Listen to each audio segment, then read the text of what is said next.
واللعنة الدائمة على أعداء محمد وآل محمد أما بعد وفقنا الله وإياكم للعلم والعمل الصالحين إن شاء الله تعالى.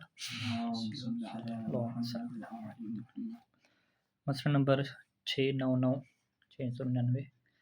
لو أخبر البائع برأس المال فلا بد أن يخبر المشتري بكل ما يوجب زيادة القيمة أو نقصانها. اگر بائع جو ہے وہ خبر دے رأس المال کی، رأس المال کو ویسے تو اردو ترجمہ تو اس کا کیا ہے، سرمایہ ہے، تو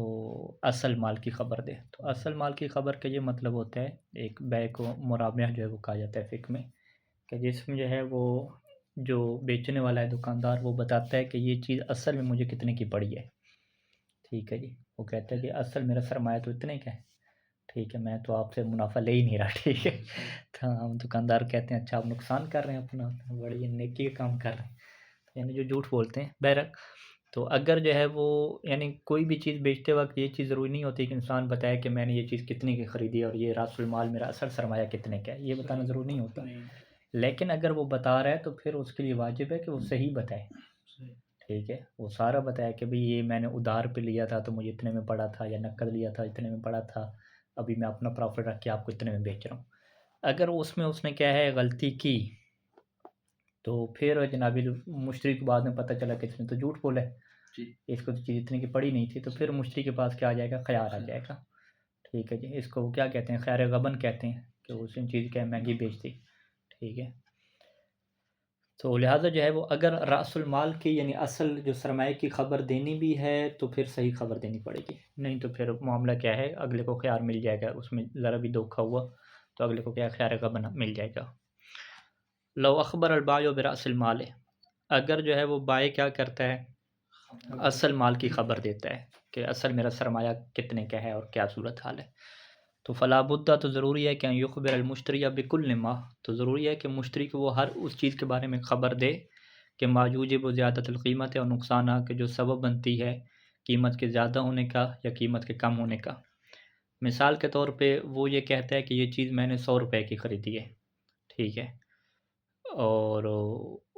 100 روپے کی چیز وہ کب سے ملتی ہے، اگر فرض کریں کہ وہ اس چیز کو ادھار پہ خریدے پھر 100 کی ملتی ہے، لیکن اگر وہ نقد پہ خریدے تو وہ چیز کیا ہے 50 روپے کی مل جاتی ہے. تو وہ اسے کہہ رہا ہے کہ بھئی میں نے تو خود مجھے 100 روپے کی چیز پڑی ہے، ٹھیک ہے، حالانکہ وہ 50 کی پڑتی ہے. اس کو کیوں 100 کی پڑی ہے، کیونکہ اس نے اس دکاندار کو کہا ہوا ہے کہ مہینے بعد آپ کو پیسے دوں گا، تو اس نے وہ چیز مہنگی اسے بیچی. ٹھیک ہے، کی وجہ سے ہاں مہنگی بیچی نا، کیونکہ اس وجہ سے. تو اب اس نے جو ہے وہ فقط اس کو اتنا بتایا کہ بھئی یہ چیز جو ہے نا مجھے 100 روپے کی پڑی ہے، اندر یہ بات نہیں بتائی کہ جو ہے نا میں نے ادھار پہ خریدی ہے تب 100 روپے کی پڑی ہے، ویسے نقد جو ہے نا یہ 50 کی مل رہی ہے. ٹھیک ہے، تو لہٰذا ضروری ہے کہ ہر وہ چیز کے جو قیمت کے زیادہ ہونے کا سبب بنتی ہے، جو مدت ہے مثلا ادھار پہ خریدنا، یا قیمت کے کم ہونے کا سبب بنتی ہے جو نقداً خریدنا ہے، اس کی وہ خبر دے. وَإِنْ بَاعَهُ بِرَأْسِ الْمَالِ، اگرچہ وہ اس چیز کو بیچ رہا ہے رأس المال کے برابر ہی بیچ رہا ہے، یعنی وہ کہہ رہا ہے کہ اس کی اتنی قیمت میں مجھے پڑی ہے، میں اتنی بھی آپ کو دے رہا ہوں. ٹھیک ہے، اگرچہ اس کے برابر بیچ رہا ہے، اور بِأَنْقَصْ مِنْهُ، یا اس سے کم بھی کیوں نہیں بیچ رہا ہے. ٹھیک ہے، یہ کہہ دیتے ہیں کہ میری تو قیمت خرید ہی یہی ہے، یا قیمت خرید سے کم پہ بیچ رہا ہے اسے، تو پھر بھی ضروری ہے کہ فلا بد ان یخبرہ مثلاً، تو اسے مثال طور پہ اسے یہ خبر دے. کیا خبر دے کہ بأنہ اشتراہ نقداً، کہ اس نے وہ چیز نقداً خریدی ہے، اور نصیحتاً، یا ادھار پہ خریدی ہے. فلو لم یخبرہ ببعض تلک الخصوصیات، اور اگر وہ ان خصوصیات میں سے بعض کی خبر نہیں دیتا،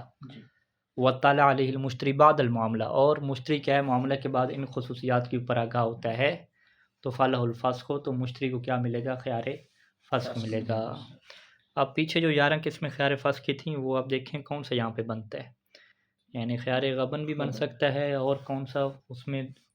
میرے خیال میں تھا خصوصیات کو ذکر کرنے والا، ایک تو وہ خیار رویت تھا، اس میں تو وہ چیز نہیں دیکھتا تھا نا. تو بہرحال خیار غبن اس میں بن رہے. ٹھیک ہے، وہ خیار تدریس نہیں مانے ہوتی ہیں قیمت کی زیادتی اور اس کی وجہ سے. خیار تدریس کا تعلق ہوتا ہے وہ چیز کی صفات بیان کرنا، کہ یہ چیز جو ہے نا وہ یہ والی چیز ہے، وہ والی چیز ہے، وہ تدریس اس میں ہوتی ہے کہ اچھی صفات والی ہے. اس نے باتوں کو چھپایا ہے، مطلب خبر نہیں دے رہا. غبن میں یہ ہوگا کہ اس کا ریٹ اوپر نیچے لگا دینا، جو اس کا ریٹ بنتا نہیں تھا اس میں اوپر نیچے ریٹ لگا ہے. یعنی اس میں خیار خبر ہے۔ ہاں یہ مجھے لگتا ہے خیار غبن ہے، مزید بھی آپ دقت کریں۔ اذا اعطى شخص ماله لآخر وعین قیمته، ایک بندہ جو ہے وہ دیتا ہے جی مالہ اپنا مال دوسرے بندے کو، معین قیمت ہو اور اس کی قیمت کیا ہے معین کرتا ہے، ٹھیک ہے جی۔ وقال له، اور اسے کہتا ہے کہ بِعْهُ بتلک القیمت، کہ اس چیز کو تم بازار میں جا کے اسی قیمت پہ کیا بیچو، یا اسے بڑے سٹور والے مثلا چھوٹے دکانداروں کو چیزیں دیتے ہیں اور انہیں کہتے ہیں کہ بھی آپ جو ہے نا اس ریٹ پہ جا کے یہ چیز بیچیں اور پھر آپ آ جائیں تو ہم آپ کو جو ہے وہ اتنا پیسہ دیں گے اوپر، یعنی کمیشن دیں گے اوپر، ٹھیک ہے جی۔ یعنی یوں کہتا ہے کہ اسے آپ اس قیمت پہ بیچو، اور بعتہ بأزجد منہ، یا اسے یہ کہتا ہے کہ بھی اس قیمت سے زیادہ پہ بھی بیچ دو، ٹھیک ہے۔ دونوں صورتوں میں کیا ہے کہ فزیادت و اجرت و بیع کا، یعنی دوسری صورت میں کیا کہتا ہے کہ تم زیادہ پہ بیچو اور جو زیادہ ہوگی یہ تمہاری بیع کی کیا ہوگی، اجرت ہوگی، ٹھیک ہے جی۔ اجرت و بیع کا یعنی ہم تمہیں بیع کی کیا دیں گے، اجرت دیں گے۔ بیع کیا مطلب، یعنی وہ جو بیچے گا، بیچنا ایک عمل ہے تو اس عمل کی اسے کیا دیں گے، اجرت دیں گے، ٹھیک ہے جی۔ یعنی پہلی صورت میں اس نے یہ نہیں کہا کہ بھئی اجرت اسے کون سی دیں گے، ہاں یہ تو طے ہے، اگر وہ اسے کہہ رہا ہے کہ میرا مال جا کے بیچو تو اجرت تو دینی پڑتی ہے، یہ کتاب الاجارہ میں بحث ہے کہ کوئی بندہ بھی اگر کسی سے کام کرواتا ہے تو چاہے اس نے اجرت شروع میں نہیں بھی کہی تو اگلے کو اجرت دینی پڑتی ہے، ٹھیک ہے جی۔ تو یہ فقہ کا مسئلہ ہے کہ یعنی آپ کے گھر کوئی بندہ آیا کام کرنے کے لیے، مثلا شروع میں ہم عراق میں تھے، ایک بندہ آیا بھی آپ کی بجلی خراب ہے، کہتے ہیں ہاں میں ٹھیک کرتا، تمہارا پڑوسی تھا ٹھیک کرنے، مثلا کہ ہاں بھی شیخ میں 5 لفٹیں ہیں آپ، یہ 5 لفٹیں کہ کیوں بھی میں نے کام کیے، ٹھیک ہے۔ تو اجرت میں یہی ہوتا ہے کہ اگلے بندے سے آپ کام کروائیں گے تو اسے پیسے دینے پڑتے ہیں۔ تو پہلی والی صورت میں کیا ہے کہ جب اس نے کیا کہا جی بیعہ بتلک القیمت ہے کہ آپ جاؤ اور اس قیمت پہ بیچو، تو اس کی بھی اس نے اجرت دینی ہے۔ دوسرے میں اس نے کیا کہا کہ اگر تم اس سے زیادہ پہ بیچو گے تو زیادہ کیا ہوگی، تمہاری اجرت بن جائے گی، ٹھیک ہے جی۔ تو اب دونوں میں کیا ہے، اجرت ہونی ہے، بس فرق کیا ہے کہ پہلے میں اس نے اجرت جو ہے وہ اپنی جیب سے دینی ہے اور دوسری میں اجرت اس نے کہاں سے دینی ہے، وہ جو زیادہ کما کے لائے گا اسی کے اندر سے کیا اس نے اجرت دینی ہے، ٹھیک ہے جی۔ تو اب ہوگا کیا کہ کانت زیادت للمالک، تو اب وہ اگر زیادہ پہ بیچتا ہے تو وہ جو زیادہ ہے نا وہ کس کی ملکیت میں جائے گا، مالک کی ملکیت میں جائے گا، کیونکہ اس کے ساتھ یہ طے نہیں ہوا کہ زیادہ پورا کا پورا تمہارا ہو جائے گا، اس کے ساتھ طے کیا ہوا کہ زیادتی کیا ہو جائے گی، تمہاری بیع کی اجرت ہوگی جتنی اجرت بنتی ہے، ٹھیک ہے۔ تو اس کا مطلب کیا ہے کہ وہ چیز پہلے جائے گی اصل مالک کی ملکیت میں، پھر مالک نے جو کہا ہوا ہے کہ اسی زیادتی کے اندر سے میں نے تمہیں اجرت دینی ہے تو وہ اسی کے اندر سے کیا ہے اس کی اجرت دے دے گا، ٹھیک ہے۔ فرض کریں کہ اس کی اجرت کیا ہے 5000 بنتی ہے اور وہ زیادہ کیا ہے 10000 میں بیچ کر آیا، تو مالک 10000 اس سے لے گا، زیادہ جو ہے اس میں سے 5000 نکال کے اس کو عمل کی کیا دے گا، اجرت دے گا، کیونکہ اس نے جو ہے وہ اس کا انعام مقرر نہیں کیا، اس نے کیا کہا کہ بھی تمہیں میں بیع کی کیا دوں گا، اجرت دوں گا۔ تو انعام اور اجرت میں کیا فرق ہوتا ہے کہ اگر وہ انعام مقرر کر دیتا کہ بھی اگر تم اس سے زیادہ بیچو گے تو جو زیادہ ملے گا وہ تمہارا انعام ہو جائے گا، پھر تو جتنا زیادہ ہوتا وہ پورے کا پورا اس کا انعام ہو جاتا، لیکن ابھی اس نے جو ہے وہ اس میں دقت اس نے یہ کیا کہ بھی تم زیادہ کما کے لاؤ تو وہ جو زیادہ ہوگا نا وہ تمہارے عمل کی اجرت ہوگا، لیکن عمل کی اجرت تو طے نہیں کی، تو جب عمل کی اجرت طے نہیں ہوتی تو وہ کون سی پھر اجرت دینی پڑتی ہے کہ جو عام طور پہ اجرت چل رہی ہوتی ہے، عرف میں جو اجرت چل رہی ہوتی ہے، اجرت المثل کہتے ہیں کہ اس جیسے کام کی اجرت چل رہی تھی وہی دینا پڑتی ہے، ٹھیک ہے۔ تو اسی وجہ سے کیا کہہ رہے ہیں کہ کانت زیادت للمالک ہے، تو یہ جو زیادہ اس نے بیچا ہے زیادہ پہ وہ کس کی ملکیت میں جائے گا، وہ مالک کی ملکیت میں جائے گا، یہ جو بیچنے والا ہے وہ اسے پورے زیادہ کو نہیں رکھ سکتا۔ وریل وکیل، یہ تو وکیل بنا نا، اس نے کہا تھا کہ تم جا کے بیچو، یہ اس کا وکیل بنا بیچنے میں، تو وکیل کے لیے کیا پھر آپشن ہے کہ ان یاخذ اجرت عملہ من المالک، کہ یہ اپنے عمل کی اجرت لے لے مالک سے جو اس کے عمل کی اجرت بنتی ہے، یہ نہیں کہ وہ پورے کا پورا زیادہ ہی اپنے پاس کیا رکھ لے۔ اچھا تو یہ کیا ہے اگر معاملہ اس طریقے سے ہوا، وَإِذَا قَالَ لَهُ، لیکن اگر اس نے جو ہے وہ اسے یوں کہا تھا کہ ان بِعْتَهُ بِأَزْجَتْ مِنْ ذَلِكَ فَالزِّيَادَةُ لَكَ جُعَالَةٌ، یوں کہا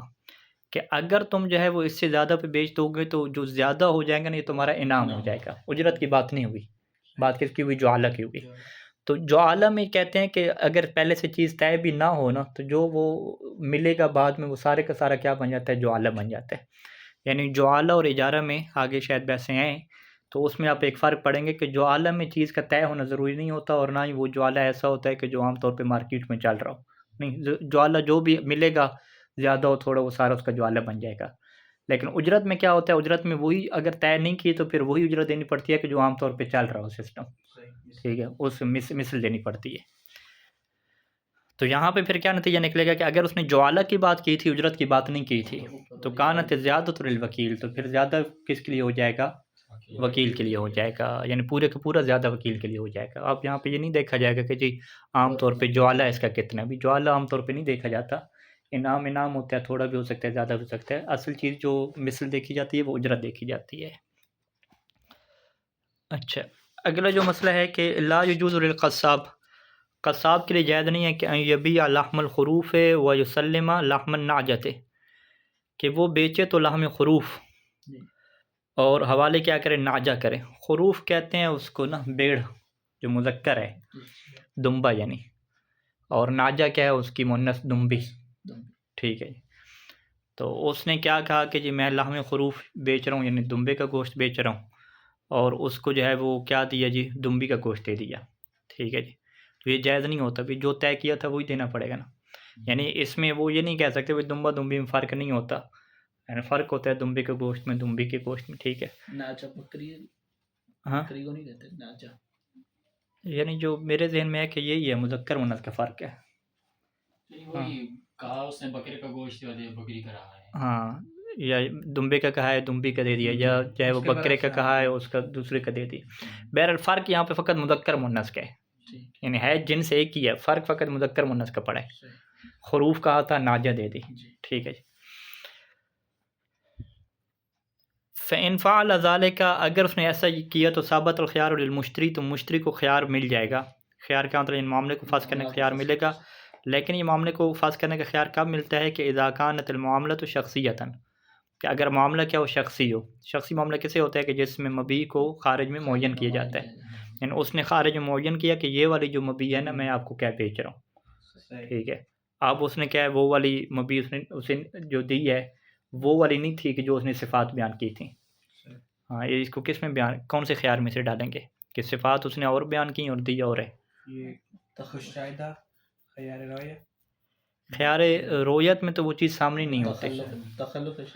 تخلف شرط ہاں بنتا ہے۔ تخلف شرط میں کیا ہوتا ہے کہ اس نے کہا تھا کہ بھی یہ والی چیز ہوگی، صفات بھی معین کی۔ ایک تو لحم بیچا، لحم کے ساتھ شرط کیا لگائی کہ لحم بھی کس کا ہوگا؟ خروف کا ہوگا، ہاں، تخلف شرط اسے کہہ سکتے ہیں۔ تو خیار تخلف شرط کے تحت جو ہے وہ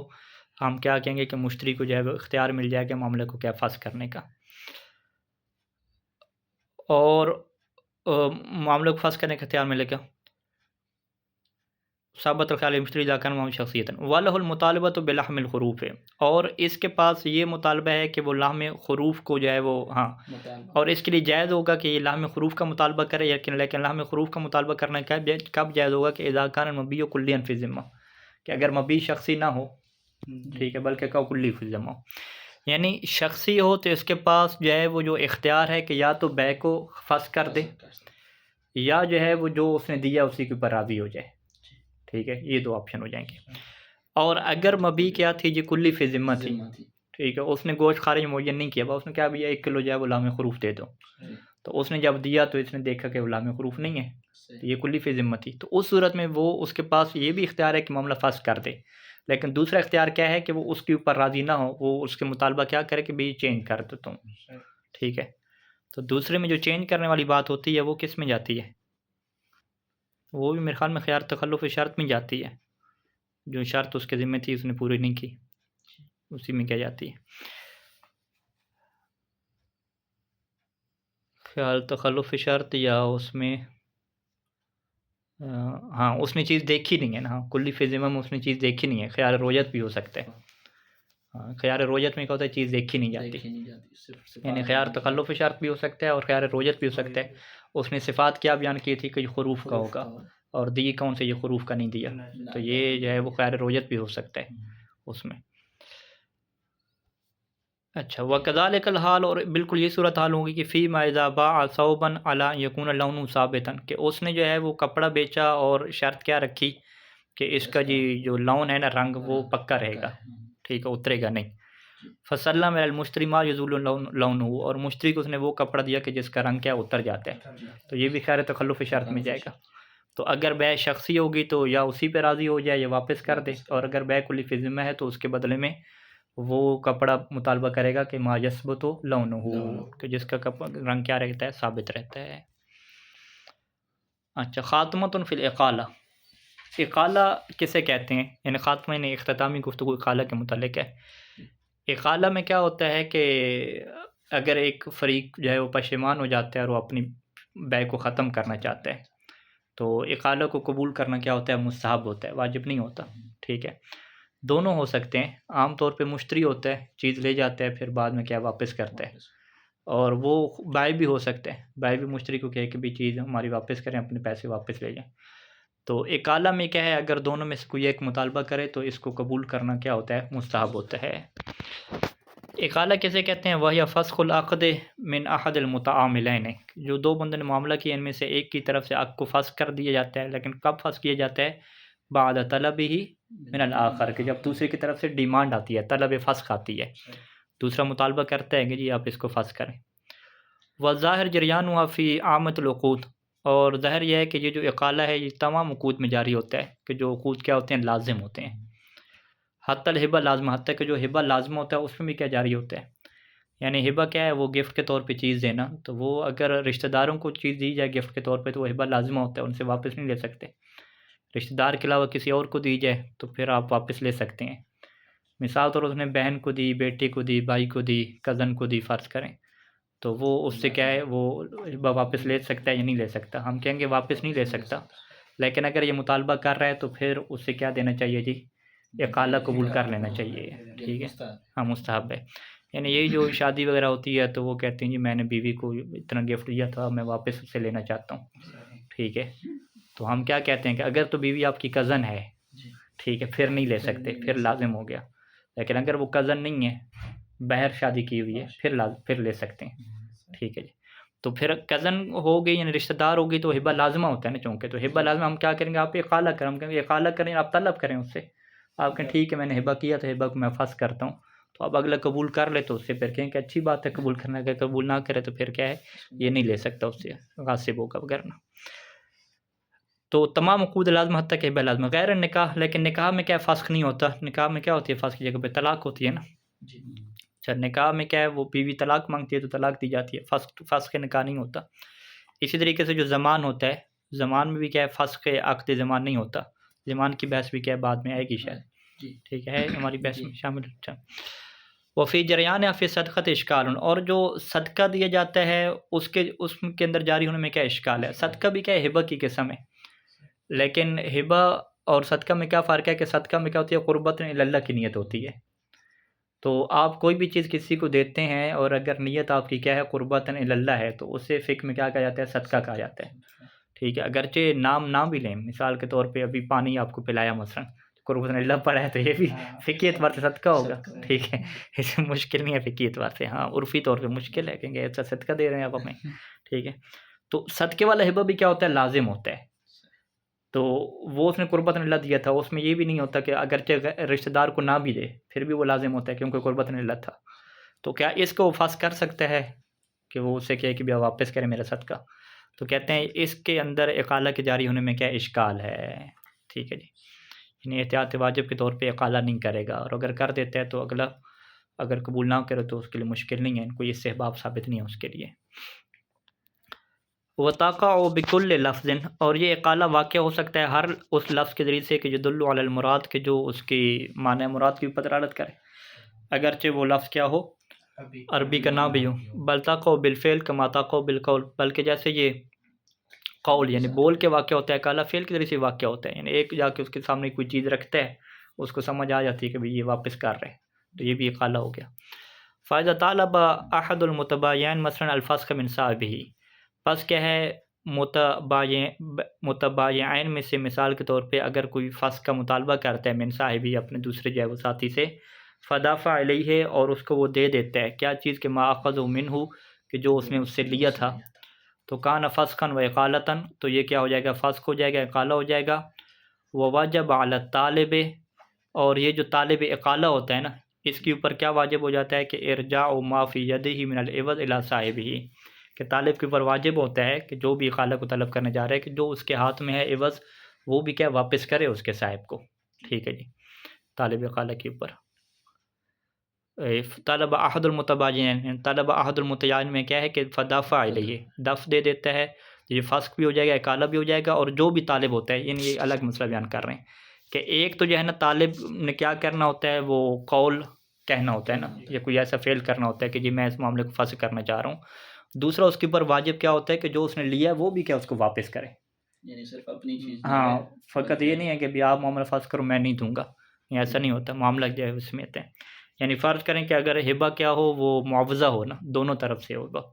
تو اس سے کیا کہے گا کہ تم میرے گفٹ واپس کرو، میں تمہارے گفٹ کیا واپس کرتا ہوں، یوں کر کے ہو جائے گا۔ تو ہبہ کے یعنی اقالہ کے اندر یہ شرط ہو جائے گی کہ واجب ہوتا ہے کہ عوض بھی کیا ہے وہ واپس کرنا ہوتا ہے، تب کیا ہے یہ اقالہ ہو سکتا ہے۔ لا تجوز الاقالۃ بزیادۃ عن الثمن والمسمن، اقالہ جائز نہیں ہوتا اگر وہ ثمن یا مسمن کے اوپر کیا ہے زیادتی کرے، یعنی وہ کہے کہ بھی 100 روپے میں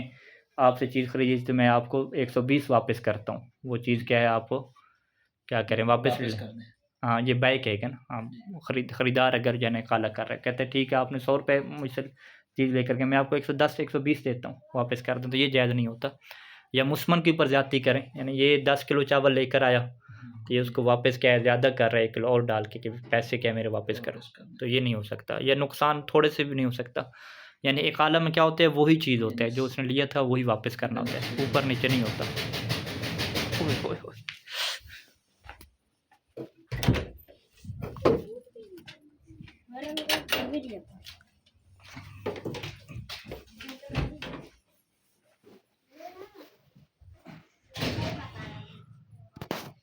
اچھا، فلو اقال کذالک، اگر وہ اس طریقے سے اقالہ کرے یعنی ریٹ اوپر نیچے کر کے تو باطل، تو یہ اقالہ باطل ہو جائے گا۔ وباقی کل من العوضین لا ملک مالک ہی، اور یہ جو انہوں نے ابھی اقالہ کر لیا ہے نا باطل طور پہ، اس نے زیادہ پیمنٹ لے لی اور چیز واپس کر دی، تو یہ ایسا نہیں ہوگا کہ چیزیں منتقل ہو جائیں، بلکہ وہ جو عوضین میں سے ہر ایک چیز ہے وہ اپنے مالک کی ملکی پر باقی رہے گی۔ یہ نہیں ہے کہ آپ کے اقالہ ٹھیک ہونے کا مطلب کیا ہوتا ہے کہ جو پیسوں کا یہ مالک بنا تھا مشتری، وہ اس کی ملک سے نکل کے بائی کی ملک میں آ جائیں، اور بائی کے بعد دوبارہ کیا ملکیت واپس آ جائے اس چیز کی، یہ نہیں ہوگا، پھر یہ باطل ہو جائے گا، تو لہٰذا اسی ریٹ پہ کیا کرنا ہوگا۔ اچھا، اذا جعل له مالا فی ذمت او فی الخارج لیقی له، لیکن اگر وہ ریٹ نہیں بڑھاتا ہے، ٹھیک ہے، بلکہ وہ کیا کہتا ہے کہ بھئی میں آپ کو انعام دوں گا، اذا جعل له، ٹھیک ہے، دوسرے بندے کے لیے جس سے اقالہ طلب کر رہے ہیں اس کے لیے وہ قرار دیتا ہے کہ بھئی میرے ذمہ پہ اتنا پیسہ دینا ہے کہ میں آپ کو اتنا، ٹھیک ہے، آپ کی دعوت کروں گا میں، ٹھیک ہے جی، معاملہ فاس کرو، مالن فی ذمہ، اپنے ذمہ پہ مال لے لیتا ہے، اور پھر خارج یا خارج میں باقاعدہ معین کرتا ہے مال، بھئی یہ انگوٹھی ہے، یہ چیز ہے، یہ آپ رکھ لو، مسئلہ نہیں ہے، ٹھیک ہے،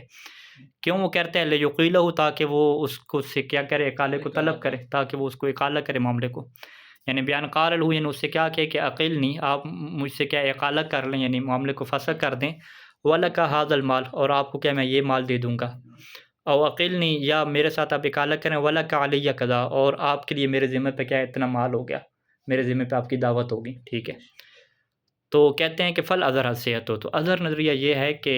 یہ جو ہے وہ صحیح ہوگا، یعنی اس میں قیمت وغیرہ نہیں بڑھا رہی، اضافی کیا ہے وہ چیز اپنے پاس سے کیا دینا چاہ رہے ہیں، تحفہ انعام وغیرہ۔ ہاں تحفہ انعام وغیرہ جو بھی ہے۔ لو اقالہ بشرط مال عین او امن، اور اسی طریقے سے اگر وہ اقالہ کرتا ہے اور شرط کیا رکھتا ہے کہ بشرط مال عین، کہ وہ اسے کیا ہے کوئی عین چیز دے گا، ٹھیک ہے، کوئی پیسہ دے گا، یا جو ہے وہ اسے عمل دے گا، کوئی کام اسے کر کے دے گا، کما لو قال للمستقیل، جیسے کہ اقالہ طلب کرنے والے سے کیا کہ مستقیل یعنی اقالہ کو طلب کرنے والا، اس سے کیا کہ اقلتو کا بشرط ان تعطینی کذا، ان تعطینی کذا، کہ میں آپ کے ساتھ اقالہ تو کر لوں گا لیکن شرط کیا ہے کہ آپ مجھے وہ مال دیں، او تخیط ثوبی، یا آپ میرے کیا کپڑے سی کر دیں،